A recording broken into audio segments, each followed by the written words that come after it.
Fala galera, tudo beleza? Aqui é o André, do Circo da Física, lá da PUC Minas. Eu estou aqui hoje com o Rafael para trazermos para vocês o nosso primeiro podcast. A ideia é que seja um bate-papo, uma conversa assim, bem descontraída mesmo. E nesse primeiro episódio a gente resolveu falar um pouco sobre as origens da física, na filosofia da Grécia Antiga. Bom, eu espero que vocês gostem e bom proveito.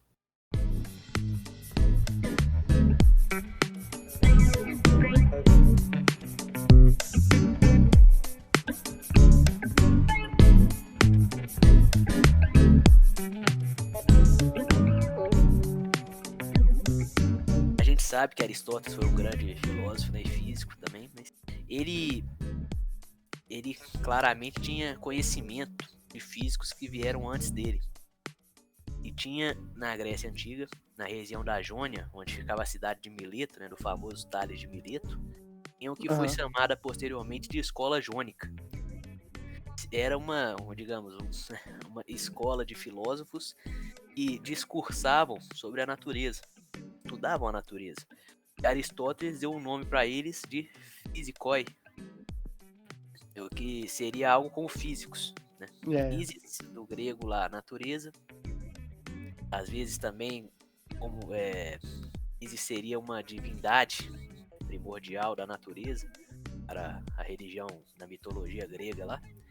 E Physis, então, a natureza, e foi chamado os estudantes da natureza de Physicoi, ou seja, aqueles que estudam as coisas naturais.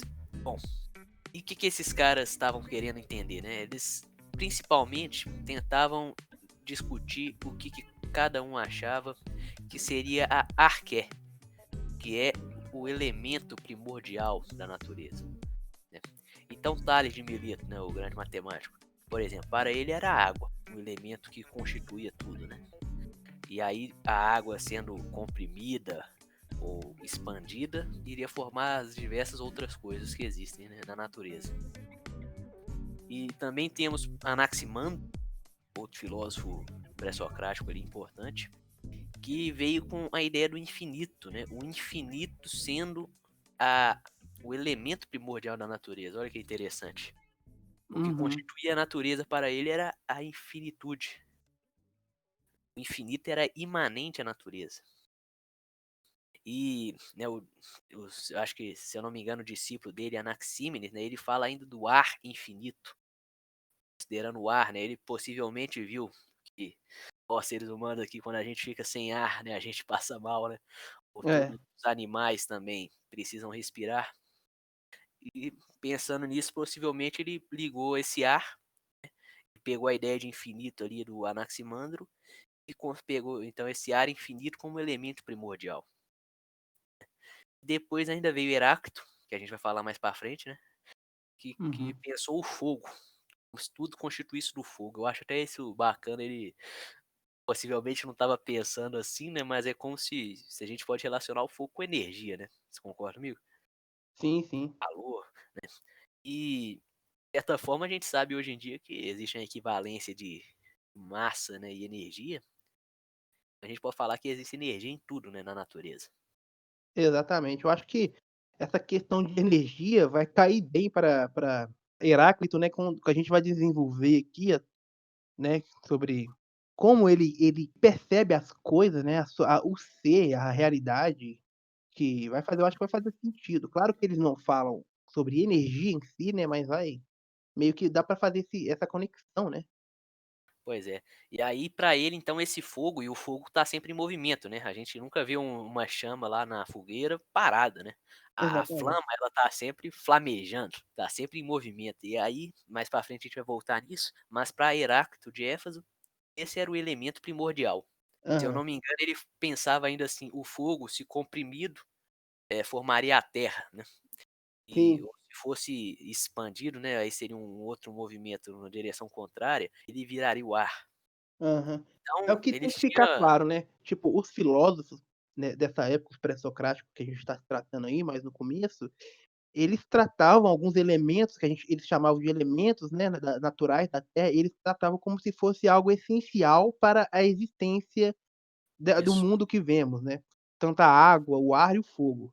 É importante a gente ficar sabendo disso para a gente não Pra bobear. frente vem ainda a ideia lá, eu acho que quando chega na época de Platão e Aristóteles, eles definem mais assim os 4 elementos, né, e mais um quinto, né, o éter, que a gente vai falar É, possivelmente no próximo podcast. Mas aí, eles sempre buscando algo que constituiria todo o cosmos, né, o universo. Não só o universo natural, mas eu acho que cosmos ali, né, eles também estavam pensando até na própria alma humana. exatamente. Então esses elementos primordiais, cada um achando que era uma coisa diferente, constituiria tudo, né, toda a realidade. E então, né, o Anaximandro, né, ele tem essa ideia de jogo de forças contrárias, né, o calor com o frio, né, o que é o calor quando entra em contato com o frio, o que acontece, Rafael? O que que pô, ou melhor, vou pensar o contrário. Eu pego o gelo e boto numa bebida que tá na temperatura ambiente, eu quero tomar ela gelada, né, é o copo de Coca-Cola lá. O que que vai acontecer com o gelo? Bom, ele vai derreter, né. Pois é, então o gelo que seria o frio, ele começa a deixar de ser frio quando entra em contato com algo mais quente, né.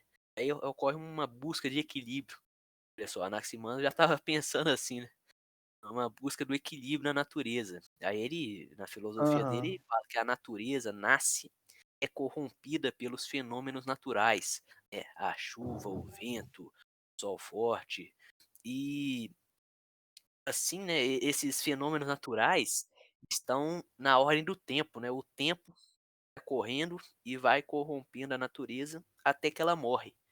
Mas ela morre para poder nascer novamente. Então é um ciclo contínuo e eterno. Eles começam um debate ali da ideia de infinito, né? Anaximandro, como eu disse, a ele o infinito era o elemento primordial da natureza.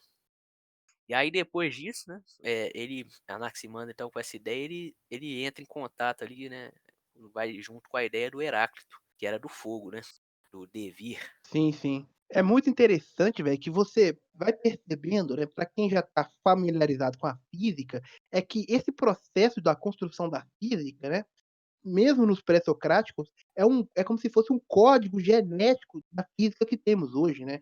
Tipo, a física não foi construída de forma assim: "Ah, vamos estudar os movimentos", não. A gente pensa sobre a realidade que nos cerca, dos fenômenos que vão acontecendo, né, e de certa forma ter uma influência, por exemplo, essa questão do ciclo contínuo, das coisas, né, aí já começou a entrar a questão da transformação, por que que as coisas se transformam, essa questão de diferença, já começou a tomar conta, né. Aham. E aí o Heráclito, ele com a ideia do fogo movimenta ali, a ideia do devir, né, que é um conceito grego que significa tornar a ser, né, ou vir a ser, correto? Isso mesmo. É, o Heráclito, né, quando a gente vai começar a falar aqui dele, primeira coisa, quem que foi Heráclito, né? Ele viveu na transição lá do século 6 ou 5, né, antes de Cristo, claro. Não sei se você ficou sabendo, mas ele poderia se tornar até rei, mas ele renunciou essa, Sabia disso não. ele renunciou, ele deixou isso, o governo, para o seu irmão, e na juventude, assim, ele começou a ficar um pouco revoltado com a sociedade, né. Parece que é uma tendência da galera aí, filósofos, ficar um pouquinho revoltado com a sociedade, né.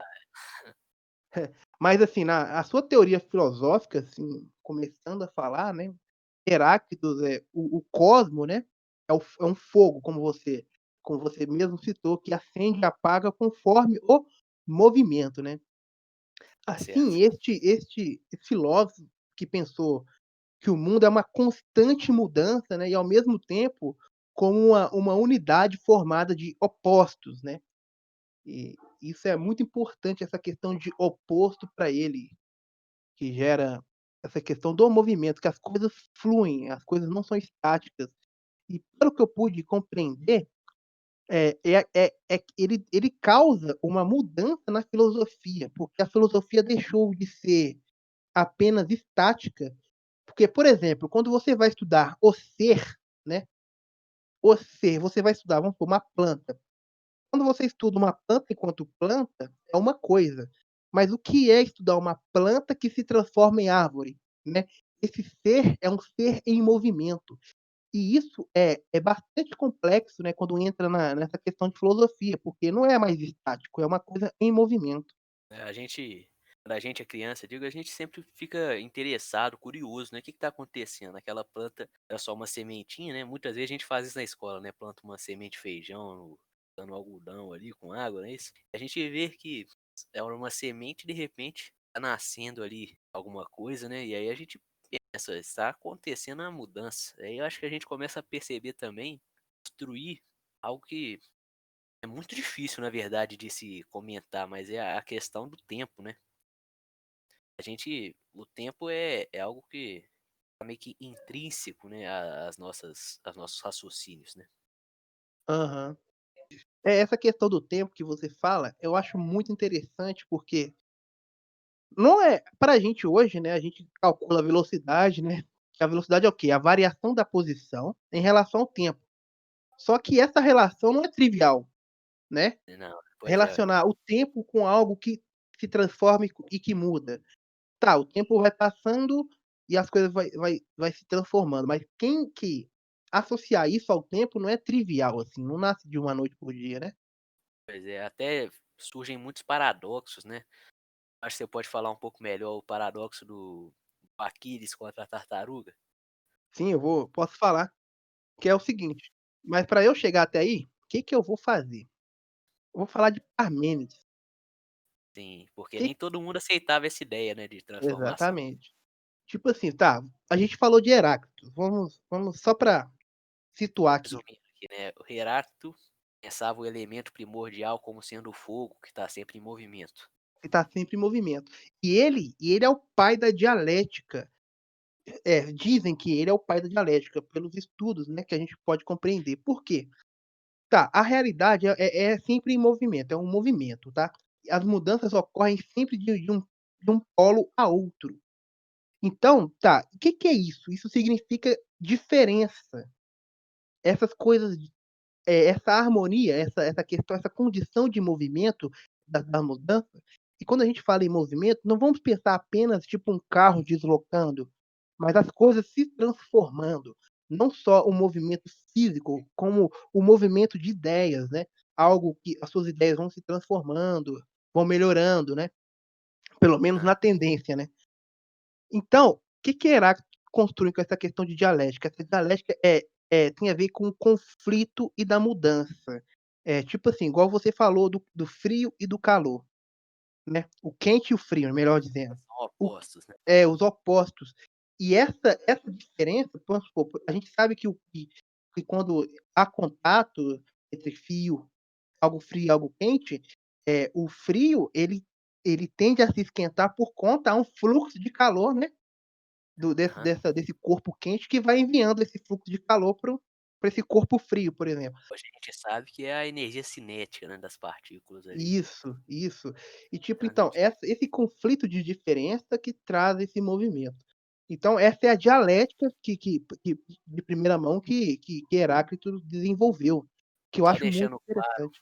o que Hã? que é dialética, né, pra quem não sabe, dialética, né, que é mais vista até acho que por Platão, né, assim, é mais a gente essa dialética obra de Platão. Mas o que que é a dialética, né? É exatamente ter esse embate de ideias opostas para formar, né, algo em comum, né. Então, É, tenta exatamente. chegar como é que fala assim, na parte elementar de uma ideia Aham. contra a parte elementar da ideia oposta. E É. E unindo só para deixar e claro, botando né, uma em confronto com a tipo outra.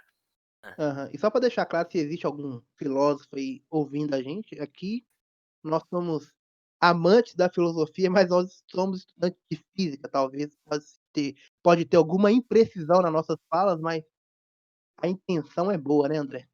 Aí desculpa a gente aí, por favor. É. Aí tá.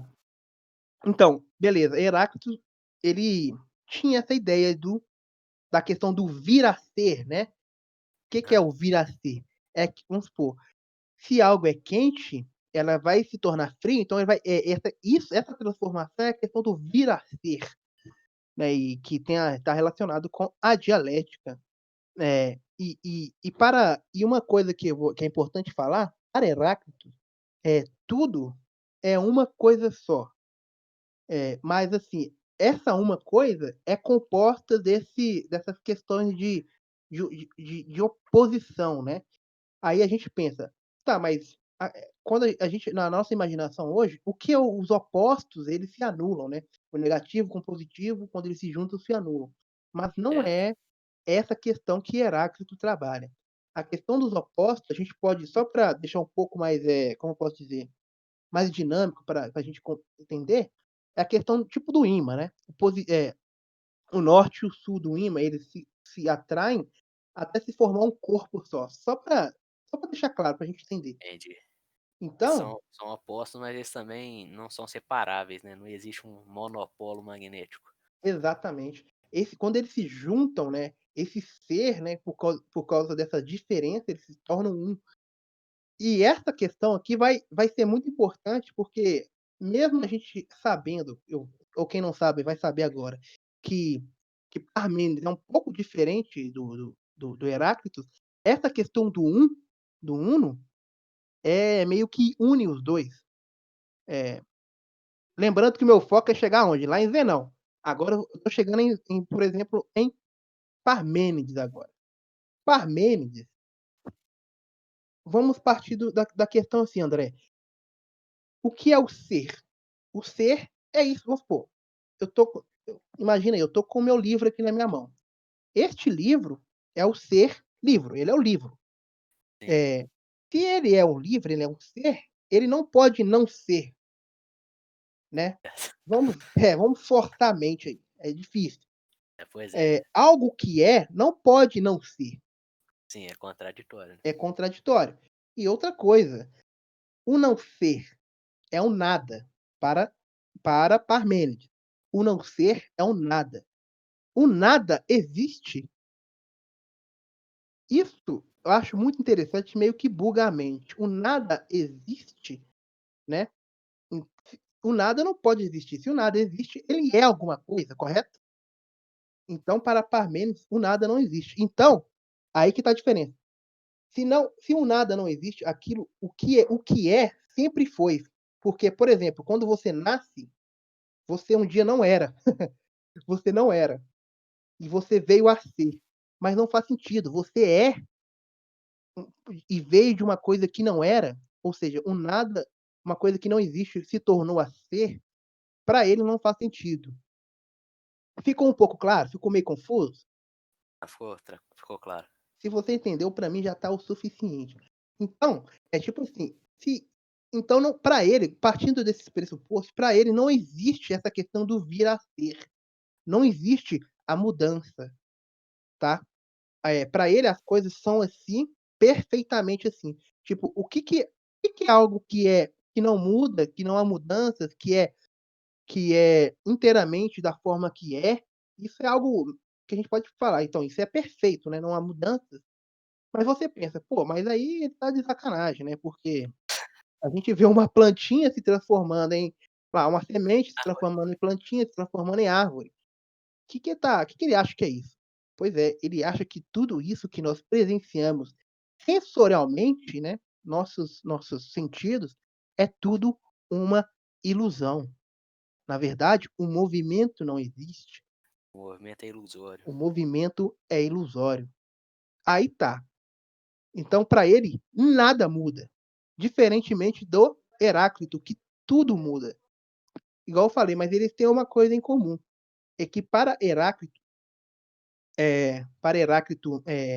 tudo é um também, mas pelas suas diferenças. Para Parmênides, tudo é um, porque nada muda. O que nós estamos presenciando nessas mudanças, quando a gente vê um carro se locomovendo, quando a gente vê, né, uma banana, ficando podre lá no na nosso na nossa mesa lá, esse movimento é tudo uma ilusão, que quando essa ilusão acabar, a gente vai voltar para esse uno, que é Deus, por exemplo, né, da ideia de Parmênides. Ok, beleza, pode continuar? Pode. Só que aí tem uns carinha, os pitagóricos, que ele acredita na divisibilidade das coisas. Se há divisibilidade, né, eh, pode haver movimento sim. Isso é uma consequência lógica, eu não vou me situar muito nisso. Aí veio um filósofo que é discípulo de Parmênides, que é nada mais nada menos que Zenão. Zenão, ele para combatendo, né, os pitagóricos, que é a questão da divisibilidade das coisas, as coisas são divisíveis, se elas são divisíveis, elas não necessariamente são um. Então, né, aí já vai contra Parmênides. Só que Zenão querendo, né, defender a Zenão de Eleia querendo defender a ideia do seu mestre, né, Parmênides, ele propõe uma coisa que é muito interessante, né, essa questão que você falou, André, do da tartaruga de Aquiles. Aqueles. Você me dá a liberdade de eu explicar de uma outra forma, Pode. com a mesma ideia? Muda. Então, é o seguinte, imagina, Zenão querendo mostrar que o movimento é irracional, o que que ele faz? Eu vou dar um exemplo aqui, mas tem tudo a ver com o exemplo de Zenão, porque o exemplo que eu vou fazer é um pouco mais direto, mais objetivo. Imagina que você está com uma flecha e tem um alvo que você quer acertar, tá, sei lá, 5 metros de distância de você. Você atira a flecha e essa flecha chega no alvo. Ou seja, essa flecha percorreu esses 5 metros, né. Mas Certo. para ela percorrer esses 5 metros, ela percorreu 3 metros, correto? Correto. Se ela percorreu 3 metros, percorreu 2. Se ela percorreu 2, também percorreu 1. Aham. Se ela percorreu 1, né, meio metro, e assim sucessivamente. A gente pode ficar dividindo esses Essa esses trajetória, essas né? trajetórias ao infinito, né. Nada impede, matematicamente não te impede você ficar dividindo, dividindo, dividindo. Ou seja, há uma quantidade infinita de Distância valores pra percorrer ali, né? que ela tem que percorrer. Se é um tamanho, se é valores infinitos, quando que a flecha vai chegar no alvo? Nunca, Pois é. nunca. Ele divide infinitamente a trajetória da flecha. E Mesmo que divide sejam infinitos pedaços minúsculos, são infinitos ainda, né? E não exatamente, tipo poderiam ser percorridos nunca, né? exatamente. Tipo, sei lá, sei lá, a gente sabe que o universo tá se expandindo, a gente não sabe o tamanho do universo, mas vamos supor que ele é infinito. Você atira Aham. uma flecha no universo aí, ó, só pra imaginar. Ele vai chegar na borda quando? Nunca, porque é infinito, né. É Certo. a mesma questão aí, só pra a gente analisar. Então, com isso, ele mostra que o movimento, racionalmente, ele é ilógico, ele não faz sentido o movimento. Então, o que a gente vê é uma ilusão, né, é uma ilusão. Então é assim, é aqui que começa o confronto da filosofia em questão do movimento, né. É importante a gente falar disso, porque o movimento é a alma da física, né, querendo ou não, o movimento é a alma da física. Isso me lembra um professor nosso que falava que a energia cinética, que no caso é a energia do movimento, né? Ela que é a responsável por tudo, né? Se a gente pensar é isso mesmo. Não existe nenhuma transformação química, né, numa molécula e tal, se não tiver uma energia cinética, se tiver alguma partícula se movimentando de um lugar para outro. Não existe Aham. corrente elétrica se não tiver o movimento de elétrons, né? É, velho, exatamente. Tipo, o que é a física sem os movimentos, sem as transformações, né? Se o mundo é estático, se o mundo é assim mesmo e não muda, e isso tudo é uma ilusão, o que que é a física para isso, né? Pois é. Enfim, é isso aí, é o que eu quero chegar até Zenão, assim. Só que vem um cara, André, um cara que é contra tudo que tá aí. O cara é rebelde, né? Ele é rebelde, ele é contra tudo que tá aí. Que eu quero, não sei se você vai querer falar dele também, o Demócrito. Certo. É maior que o mestre dele, Leucipo de Mileto, né? Aham, E vieram com algo que foi rejeitado na época, né? uhum, Mas quase 2000 anos depois voltou à tona, que é o atomismo, né? uhum, A ideia de que o que a gente vê aqui é formado por algo indivisível, né? Átomo, do grego a de um, e tomo de divisível. Indivisível, que é o átomo, então. é, A nova arqué, né? Ou seja, o elemento primordial para o Demócrito ali, esse dele. aham. Aí junto com Epicuro também, que eles falam que o cosmos, né, ou seja, a realidade ela é formada de infinitos átomos que ficam se chocando.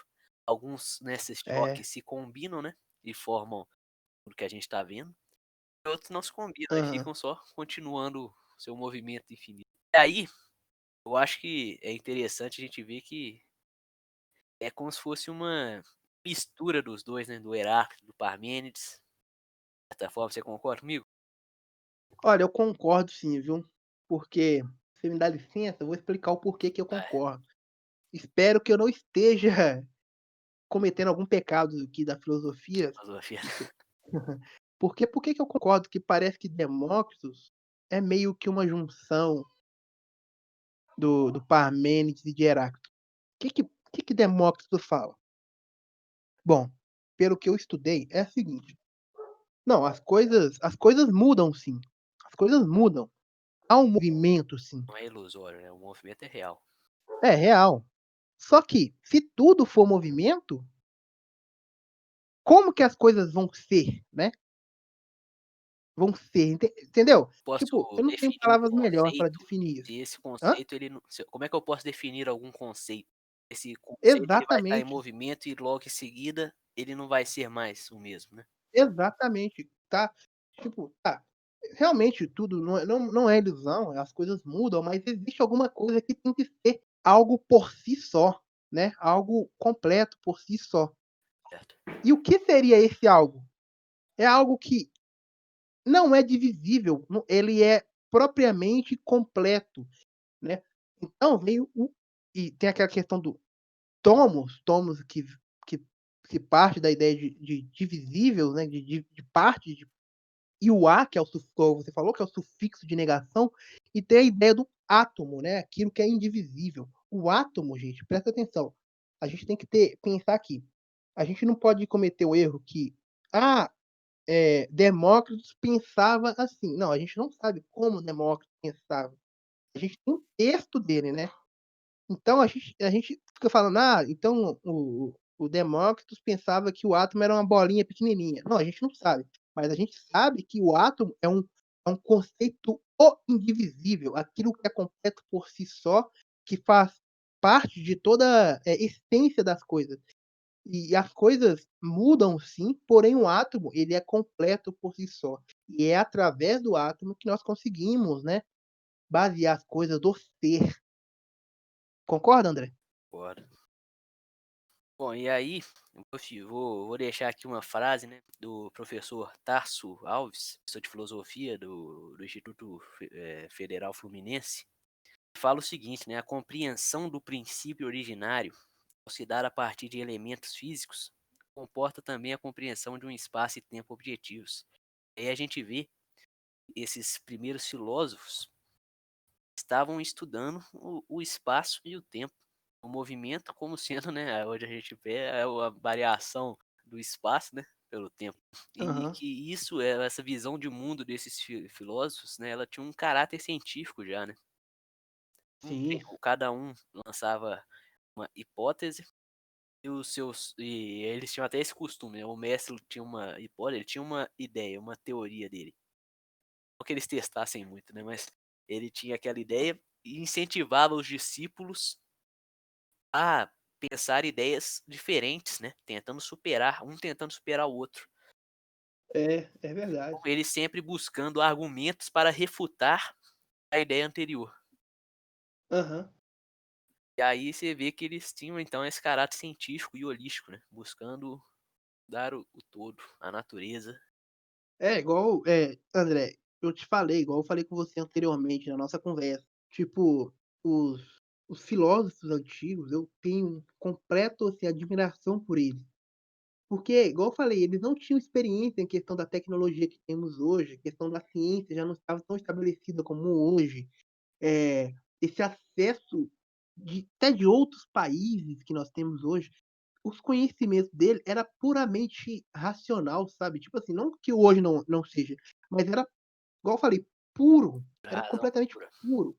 É, é uma pureza, e eles chegavam em conclusões, assim, assustadoras. em questão do átomo, né, em questão daquela parte de Heráclitos, da diferença, que me igual eu falei também, que parece que chega a ser a questão de potencialidade, né, eh, parece que é uma potencialidade de algo se tornar outro, porque há diferenças, né, diferença de potencial. Não pensa só diferença de potencial, a questão da parte elétrica, a diferença de potencial mesmo, de algo vir a ser. Eu sei que eu estou sendo um pouco anacrônico, porque a potencialidade vem surgir com questão de lá em Aristóteles, mas, assim, em essência parece que significa a mesma coisa, algo que vai que pode se tornar, né. E assim, eu admiro muito essa galera. Tá certíssimo. Aham. Porque eles não tinham como fazer os testes, É. mas não é por causa disso que eles desistiam de buscar, né. Aham. E e como você falou aí, né, depois Aristóteles volta, então cada vez um buscando tentar explicar o mundo, eles acabavam tendo conceitos que eram louváveis de serem guardados, né. E mesmo que É. explicado de outra forma, de outro jeito, eles iam selecionando o que ia acabar sendo mantido, né, porque era o que fazia mais Aham. sentido.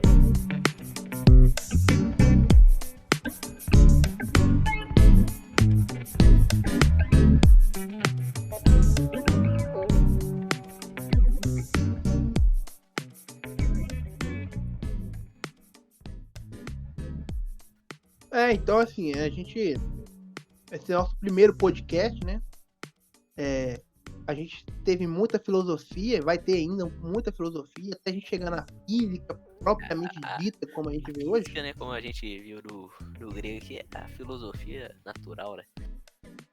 É, e a gente não consegue, mesmo que muitos tentam aí, né, tipo um físico que eu admiro muito, que é o Feynman, eu admiro o cara, esqueci o nome dele. Ele acha a filosofia hoje algo desnecessário, né. Eu discordo muito dessa posição, na verdade, não só discordo, como eu não vejo nem sentido nisso que ele falou, porque a filosofia necessariamente tem física, e a física necessariamente tem filosofia, porque a interpretação das físicas não é puramente só cálculo, há uma interpretação na matemática e tudo mais, e a gente vai tratar disso durante o tempo, né. Aham. Então é isso aí.